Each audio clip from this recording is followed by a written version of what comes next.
So I'll keep that in there. I'm not going to edit that out. It humanizes you. Yes, because I'm such a perfect robotic Yeah.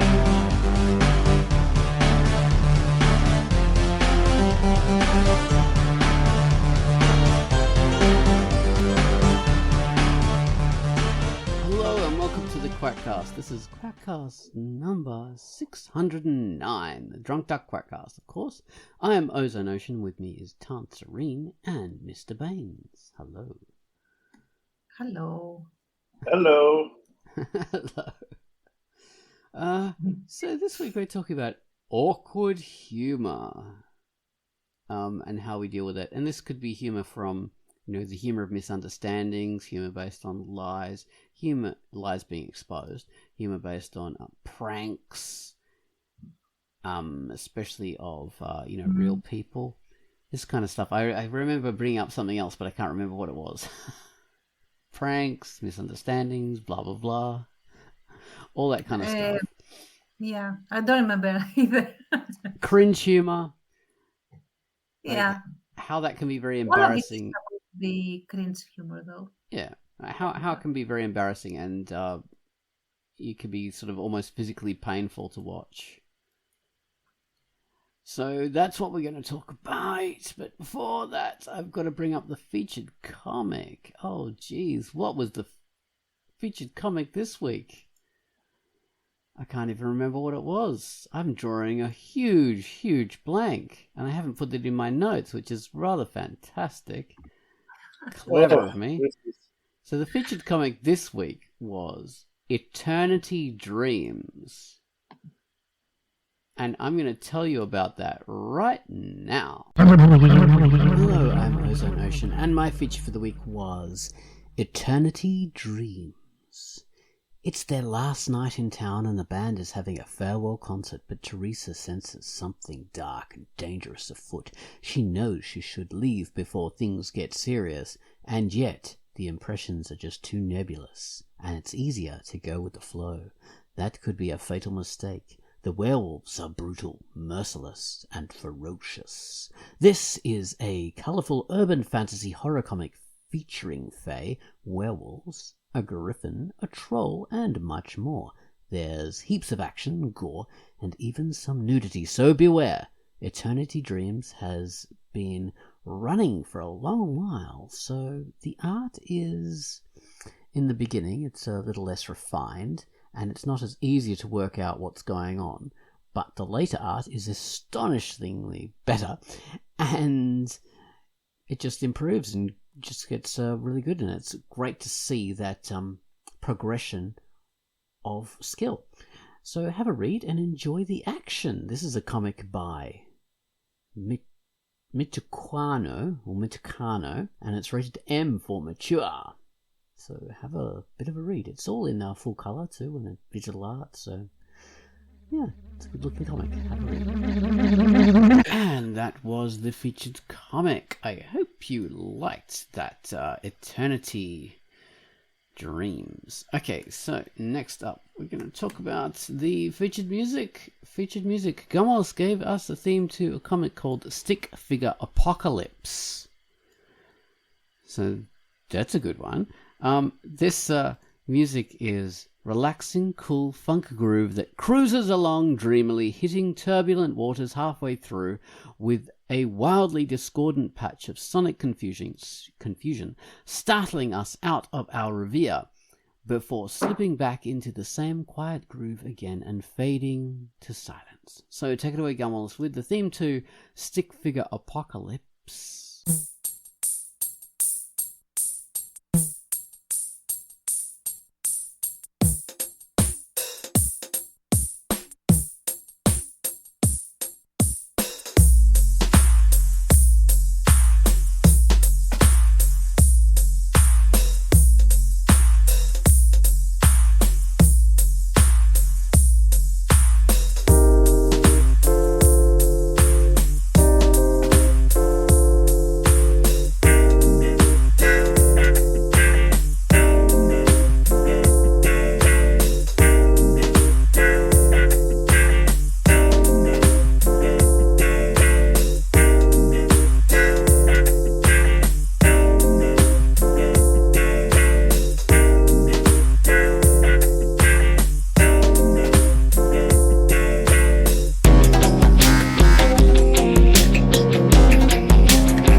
the featured music. Thank you so much for that, Gummels. The theme to Stick Figure Apocalypse, which is a comic by Matt Davies, and it's rated E for everybody.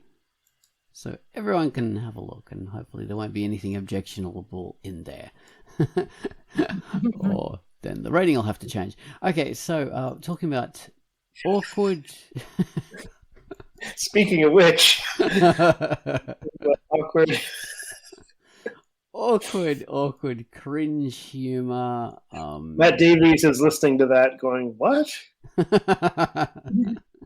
The humor of humiliation, misunderstandings, lies being exposed, and people's pride being injured. That kind of humor.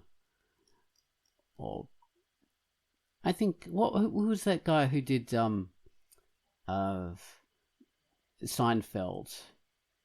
The damn, I'm getting a bit of a mental block here. Larry David. Larry David. Didn't he have something all based on awkward humor of himself being humiliated? Yeah. Well, we were talking about the BBC Office and the American Office on the Patreon version. Curb Your Enthusiasm, his show came out around the same time. Of course, the characters were embarrassed and humiliated and put in awkward positions on Seinfeld and also on Curb Your Enthusiasm. I think Curb came out around the same time as the BBC Office, roughly, maybe a couple years earlier. And it was definitely a lot of that in a different way. Like Larry gets embarrassed and gets himself into awkward situations, and there's a lot of truth in it. But it's also a lot of like people screaming at each other. It's funny, but it's like real life is not really like that. When people don't, they're kind of more quietly hostile. The Office, I think, was a more realistic version of awkwardness. Yes, it was. That's what people don't like. I mean, that's what Curb is supposed to be, though. It's very good, but a bit more heightened, like you say. Yeah, very much so. Like people's inner fury is not usually screamed.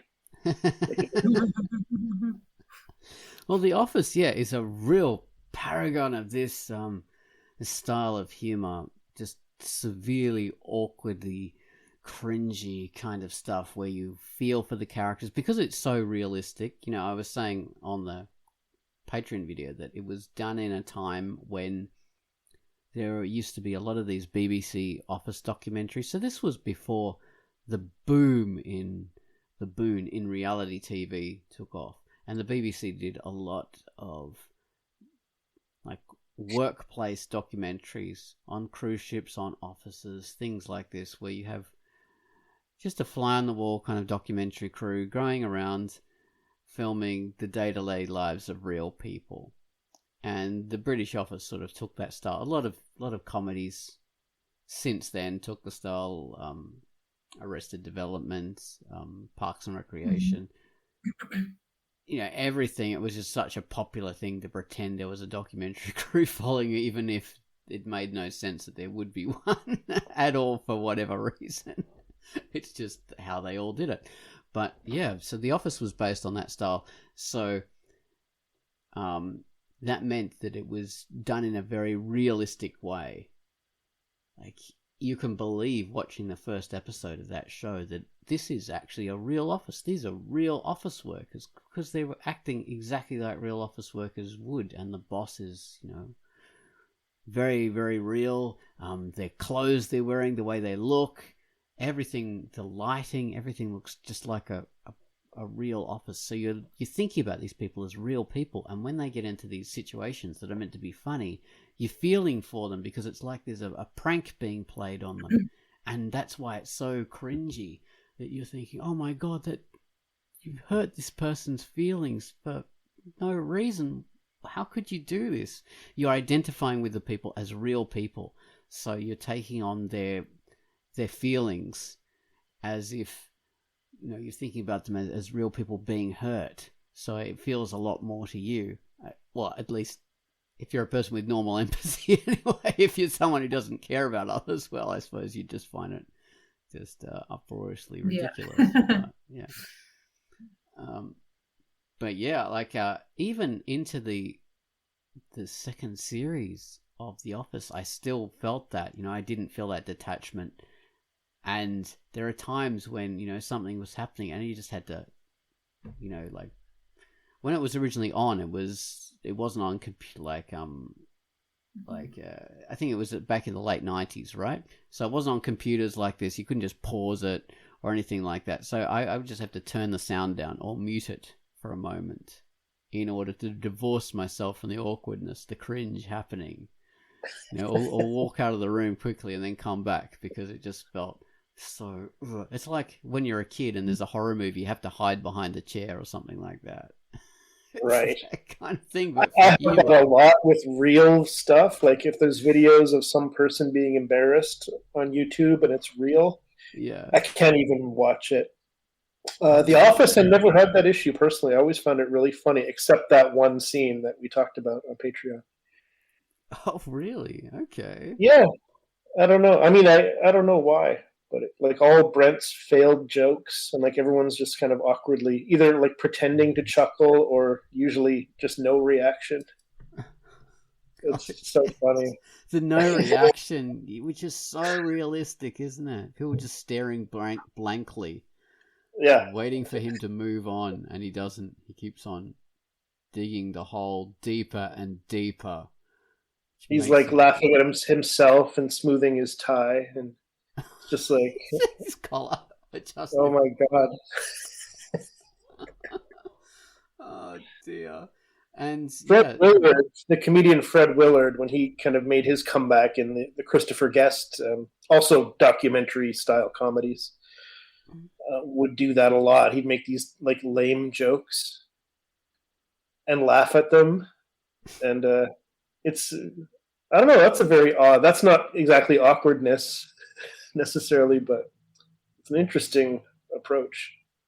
Well, yeah, and that's a very common thing, to straighten a tie or, fidget with something when you've made a lame joke. And that's I don't know why they do it. It's a pretty simple kind of distraction technique.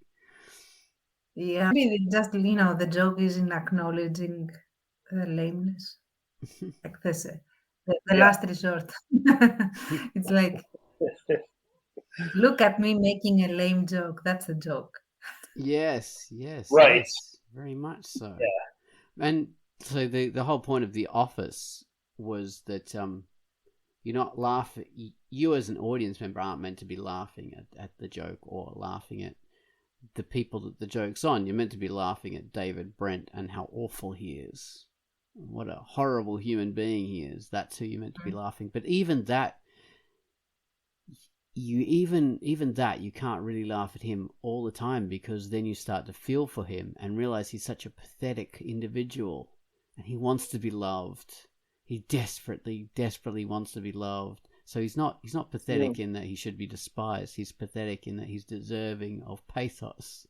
That he is, this damaged person who just wants to be accepted and one of the team, but he's not. He's the boss and he's apart from them and he can't deal with that. He just wants to be the most popular person in the room. I mean, you do feel for him in the second season when he's on the losing end for sure. It's very sympathetic. Or, I mean, you feel sympathy, feel empathy for him and what becomes of him. And then, I don't know if Terence, you said you haven't seen it, right? No. I couldn't really get past the first season, not because it wasn't really like well performed and well filmed and stuff. It just hit me the wrong way, I would say. Which is quite natural. Yeah. It was hard. And I only watched the first. Sorry, go ahead. No, I'm saying that was a long time ago. I don't know if I watched it now, if I would have a different opinion. Right. It's possible. Yeah. Well, the American Office trod the same ground, but it became more stylized and more cartoony to take you away from, that realistic cringiness. It started off with the same cringiness, but then diverted. But I found that instead of sympathizing with the boss character in that one, I despised him. And only despised him. I mean, you sympathize with him later on, but then he's not so evil. But he's in the early episodes, you realize he's just a horrible person. There's nothing to be sympathetic with him about at all. He's just a nasty, nasty, horrible little man. Well, that was a purposeful change in the show, actually. After the first season, the creator of the American version said, we have to do a little bit of a redo on this character. Just give him a little bit of sympathetic, of sweetness. And, a redeeming element. Yeah. Okay. But actually, that is a very efficient way to write a character and telegraph to the audience that they are a butthole. Like, have him or her or them make awkward humor that isn't funny because it is hurtful or because it is meant to embarrass, and you have your butthole character. Yeah. And I do think you laugh, as you were talking about, you laugh at, what do you laugh at in those scenes? You're not meant to be laughing at the joke, but laughing at the character or something. It's also the tension. You laugh because of the level of tension. Okay, yeah. Contribution, you just, it gets you so tense and you finally explode with. We laugh. Or you laugh out of embarrassment, like you are the embarrassed laughter. Yes. Oh, yeah. And embarrassment. Yeah. Or that you couldn't believe someone would go that far. Exactly. And it can be a very fine line between banter and awkward humor. And I remember when I was designing for Brave Resistance, when I was designing Nikos, who is the surgeon, and he's the one with the mouth on him. And he does a lot of jabs and tongue lashings and stuff, which is part of his facade. And also the way that he has to goad people into obeying medical advice. But I didn't want him to be a butthole. I wanted him to be just an annoying little shit, but overall sympathetic. And the humor had to be extremely it was like walking a tightrope. He never crosses certain lines, and as the story progresses, it becomes clear that he will give you a tongue lashing, but he will never, attack the vulnerability points that you may have, and that keeps him from becoming that butthole. Although he's annoying. So interesting. Yeah. Okay, so you're avoiding him being mean. Exactly. Okay. That's great. Now that's interesting. Now talking about someone who's being a butthole, that brings me to who's that? There's this chef, this British chef that oh my God, people and criticizes them. Gordon Ramsay. Yes, thank you. So many people absolutely love him, and I just don't get that. I see someone being abused and shouted at, and having their ego torn down to shreds, and I find it just inexpressibly awful, and I just can't stand it at all. I don't see why people would love that. I don't see that. Oh, I can explain that. But some people see him as strong for doing. I don't think that's strength. I think that's the act of someone who is deeply pathetic and weak. Yeah. You can't train someone unless you're abusing them. What the hell? The drill No, sergeant is not he's a loser. He's a thing you have loser to in that follow. sense. But he rides on a wave from like the 2000s or so, like this decade, that had this streak in pop culture of the genius that is mean, but it is tough love, like he or she or whoever goads you into becoming great. Uh, do you remember this? There was this film really well done, and the guy who played JJ in Spider-Man was the main character, and he was Oh, this jazz teacher. yeah. That That's Whiplash. yes, thank you. That's the one. So really great acting there. Everyone brought their A game, and it was really well done. But what was the profile of what was being shown? It was shown that the way to bring forth genius is to be as abusive as possible, super abusive, break the person and rebuild them from the ground up into this great whatever. So this, however, and this is a trope that sold a lot, and people felt that they could get away with um, funneling their aggression vicariously through quote unquote genius characters that were super abusive. So you have Gordon Ramsay being super abusive because he wants to create the perfect chef, right? So he does X, Y, Z. Or was he the murder in the nightmare in the kitchen thing? I don't remember. Anyway, Kitchen so Nightmares or something. Yes. That yeah, sounds yeah. yeah. So the whole idea was basically giving people an alibi to hand wave away abuse that was taking place, which of course never teaches anything except how to take abuse and become submissive. And that's a completely different discussion. Um, so that's why, because it was marketed as a desirable trait. And that's why people, and that whoever has this trait is very strong and a genius and top of the tier and top of like cream of the crop, blah, blah, blah. Yeah, you've got that in these stupid judges on, like, Master Chef. well, yeah, MasterChef, I suppose. I haven't really watched that, but America's Got Talent and, The Yeah, yeah. Voice and all this kind of stuff. They are Simon unwatchable Cowell. basically for that. They Uh, embarrass everyone. Mhm. the Donald Trump got famous doing the same thing in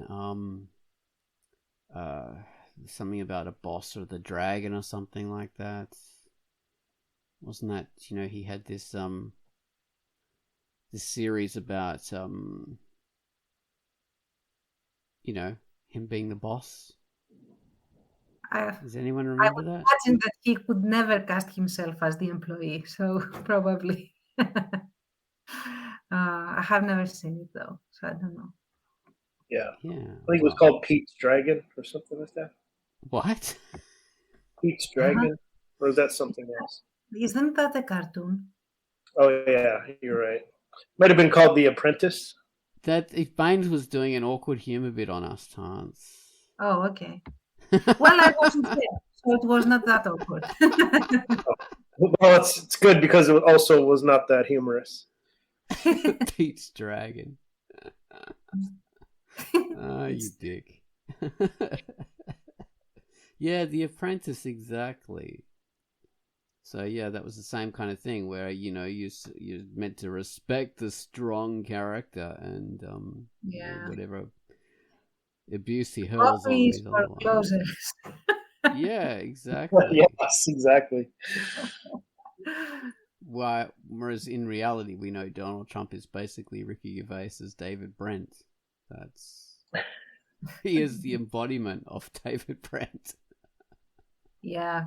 I mean, it's a great time to be alive, I guess, because billionaires are taking L's in real time for the world to see. And that's finally some hands-on experience on them not being what, the mythos says, like the geniuses, the Steve Jobs of whatever.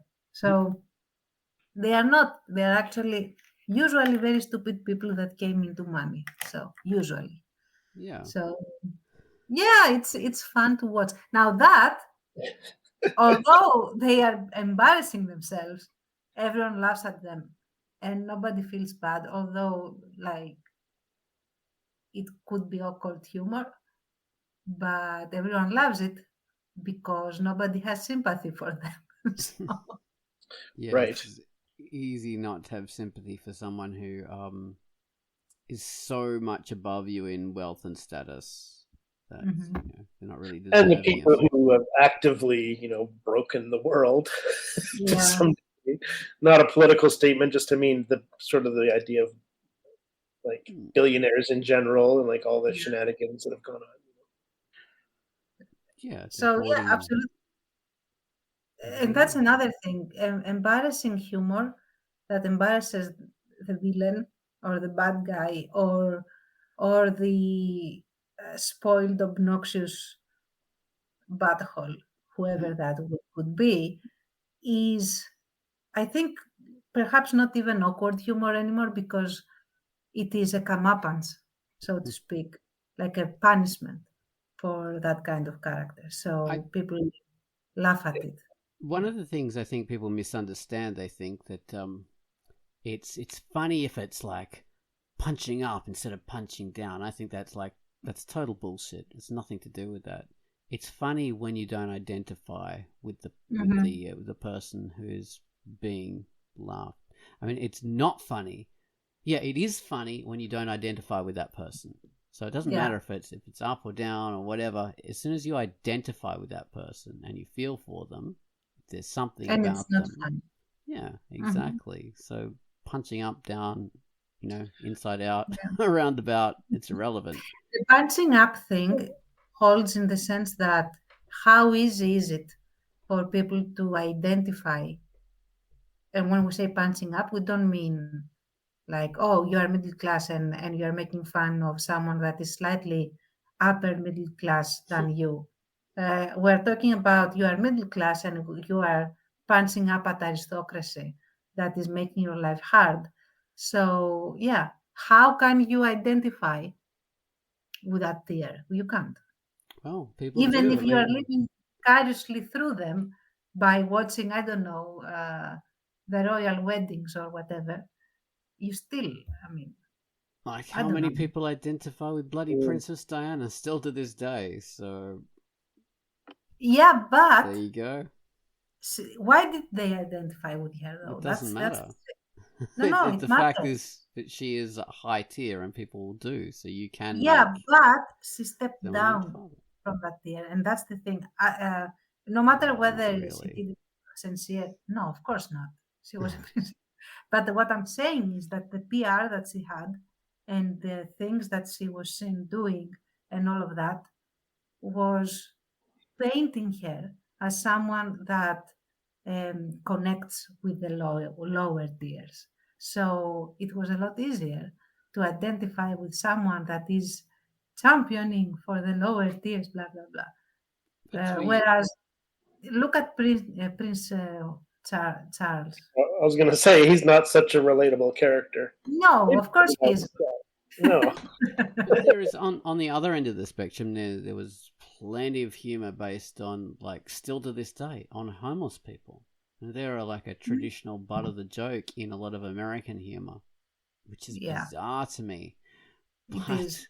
But that's a common thing. Like, to this day, Mhm. that's not But like again, that is explainable against political sociologically. correctness. Yeah, I but mean, it's something you don't want to end up as. Like, it's a mhm. cautionary tale. But still, they're human beings, and I don't think they're I mean, this isn't like an ethics thing, but still, it just seems strange. So the punching down, punching up kind of thing becomes you punch suspended when down at something.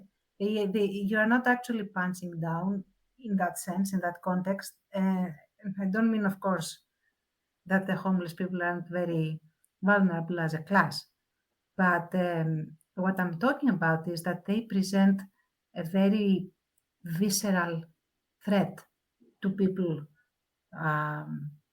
that engage in that kind of joking, in the sense that I don't want to be like this.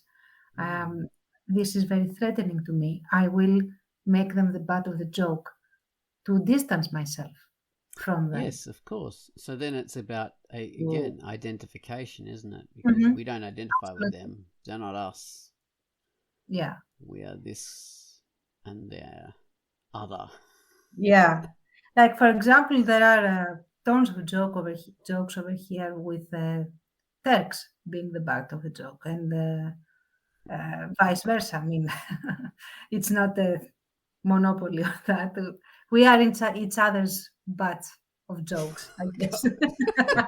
Yeah, each other's. That's takes some skill. Oh dear. Yeah. And why? Why is that? Because we keep threatening each other simply by existing, and that, of course, is another big discussion of how this is being cultivated. But beyond that, it is a fact that we are constantly afraid that we will be invaded, and they feel that we are threatening their existence by not being Turks, I guess. I don't know. So, um, um, and again, this is propaganda level stuff. Okay, it's not the average Turkish person is not feeling like this, and neither is the average Greek person. But in terms of pop culture propaganda tiers, this is very much a thing. So, yeah. Yeah. All right. Well, so humor about it, like identification, is a very big part of it, and why humor works, and why we can accept meanness of jokes on other people more than some people more than others. So yeah, that's a big factor. But say, what about pranks? Pranks, I think, most pranks I find repellent. Yeah. Some pranks, they can work when they're not about injuring or humiliating someone. If it's just, something that's going to be funny, like it surprises someone or it shocks them, that's okay. But if it humiliates someone Then it by... depends. I mean, I don't like pranks, generally speaking. I'm not a fan. Or am I? But say if it shocks someone or surprises them, like, just something jumps out at them, that's surprising. Yeah. But Again, it depends. if it injures them or humiliates them, then that's just beyond the pale. Or if it fools someone, like a prank phone call. Like, I'm a doctor and I'm phoning to say that your father's been in an accident. That's just... There's no humor in that at all. That's just funny. That's just good fun. However, there is a type of prank that I will laugh at. Of course, I don't know in real life, maybe, but let's say, within movies and stuff, it is when it's not super mean, the prank, I mean, but it is a bit, it inconveniences a person. So I'm thinking, do you remember, of course, old movies, Sister Act with Whoopi Goldberg? And I don't remember if it is the first one or the second. I think it is the second one. But she has to teach this class of really rioty kids in the style of To Serve with Love, I guess.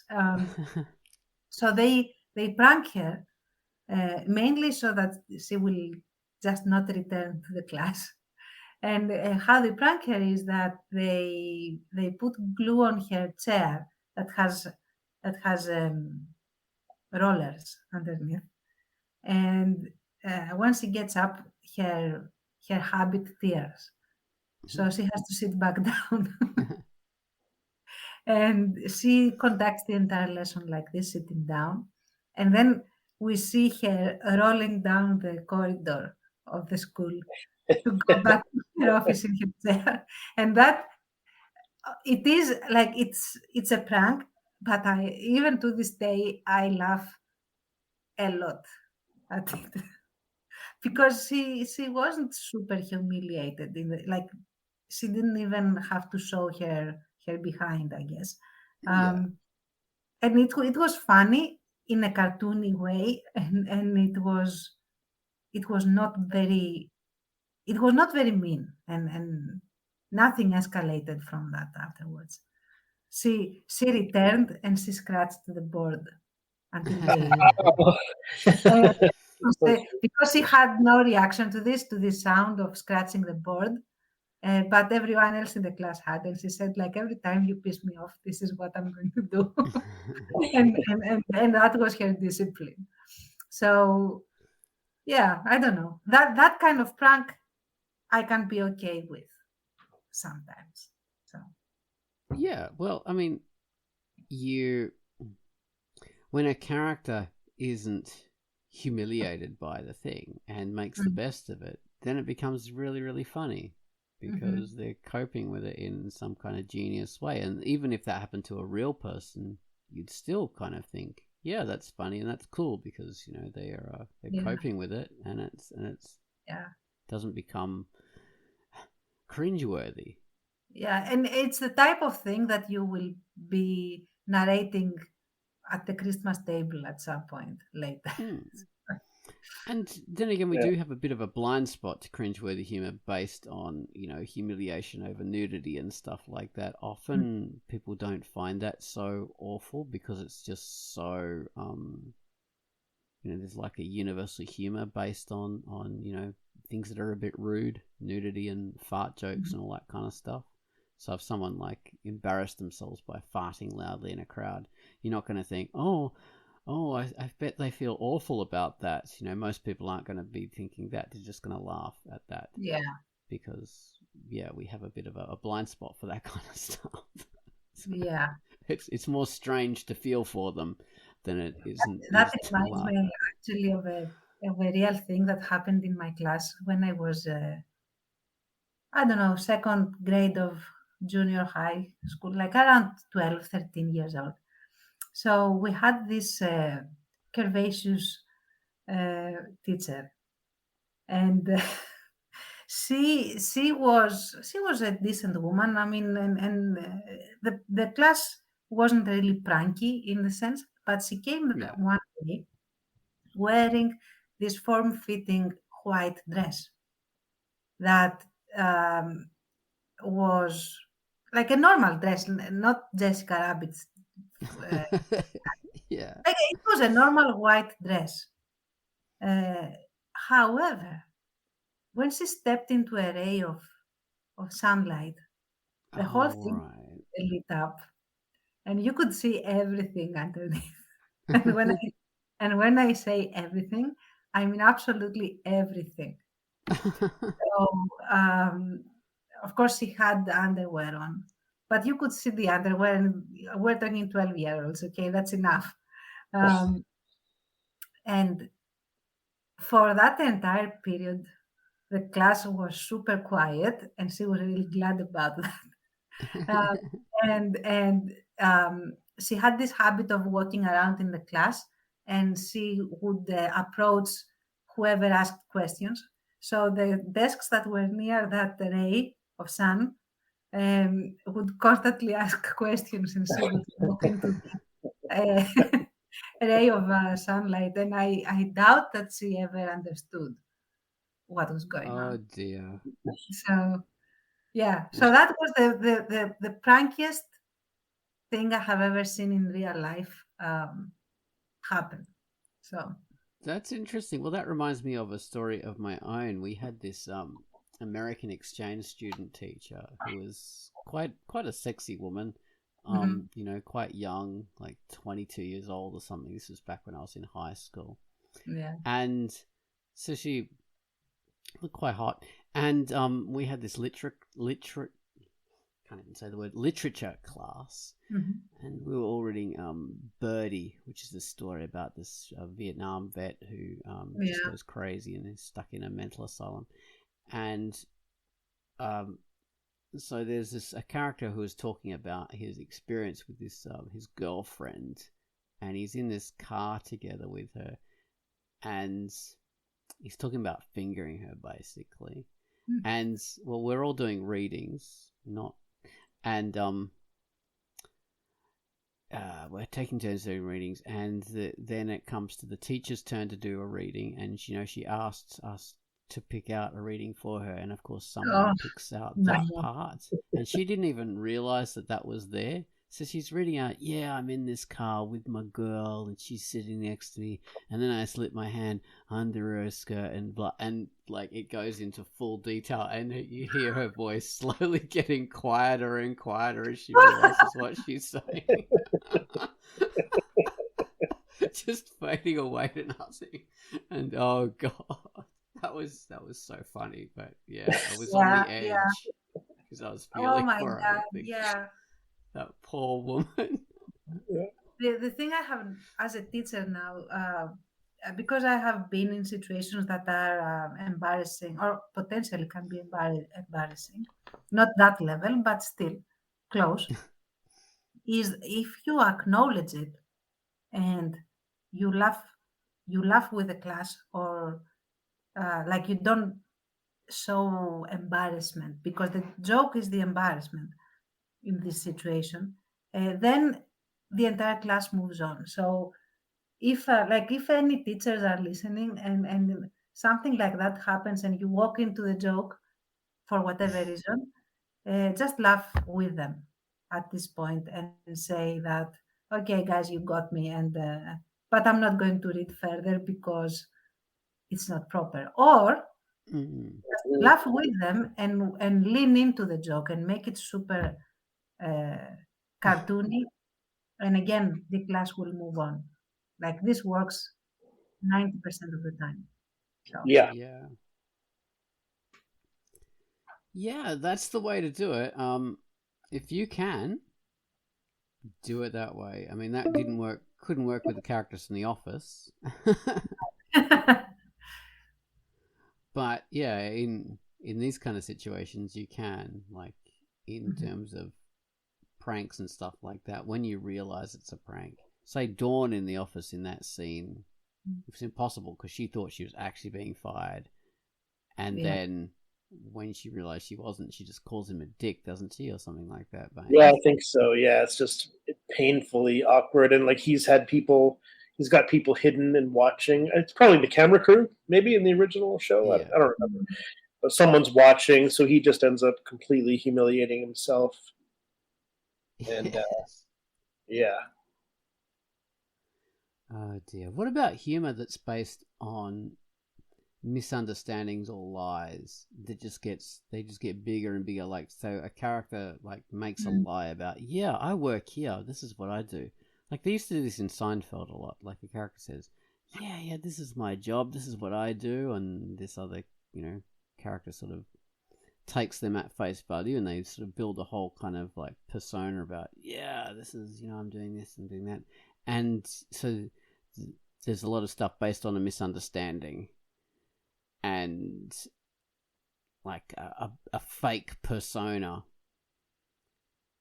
and that just goes on and on. Sometimes that can be really funny when it's done very cartoonishly and silly. Say like Mrs. Doubtfire. There's a fake persona there. And he's going to get exposed, and that's still a bit cringeworthy. You're still kind of thinking, when's that bomb going to explode? When's the other shoe going to drop? That's going to be bad. Or it's going to pay off and be funny. I don't know. No, you don't expect it to be funny when that happens, because you care for both sides in this movie. But it works up until then because again it is not mean. Like the misunderstanding, the deceit is not there to hurt the person being deceived. Yeah, and he is very likable Mm-hmm. as a character, as an actor. I mean, that one, it's a deliberate deception. So I think it maybe, maybe some people find him unlikable because he's doing that, like the character. I mean, but I think it's pretty safe as far as the way. Motives are good. He wants to be close to his children or something, from what I remember. Mm-hmm. Right. Whereas, yeah.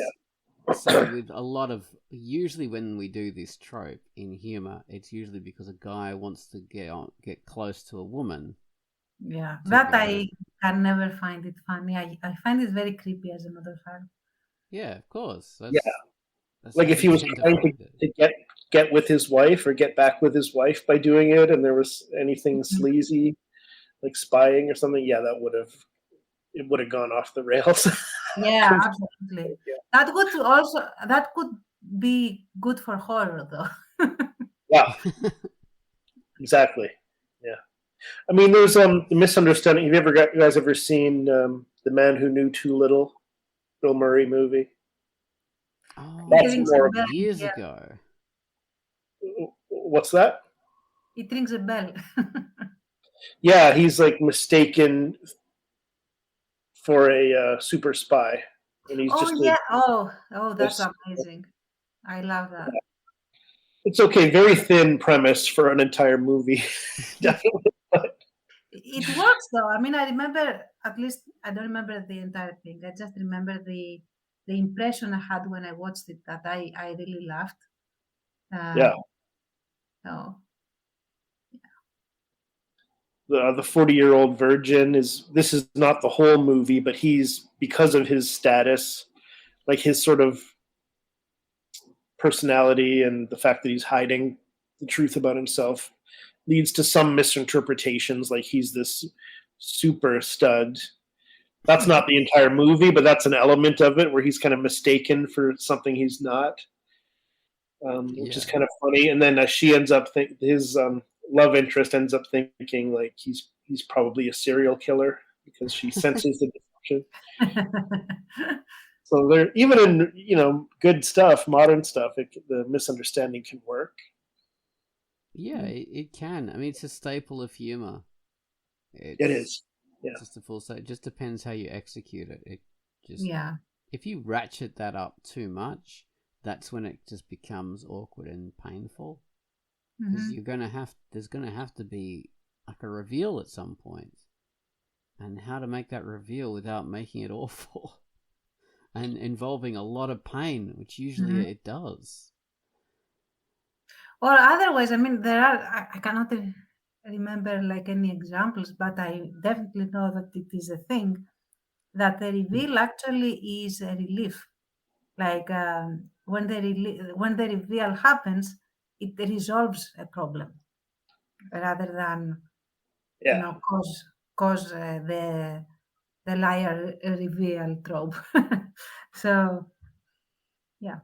Yeah, people play off it in a lot of different ways. Sometimes they play into the pain, and they increase the pain and turn that into something new. Like, you've been lying to me. Now this whole like social dynamic is going to break because of that, because this was all based on lie, and we're going to use it as a like the writers are going to use it as a chance to just change everything up.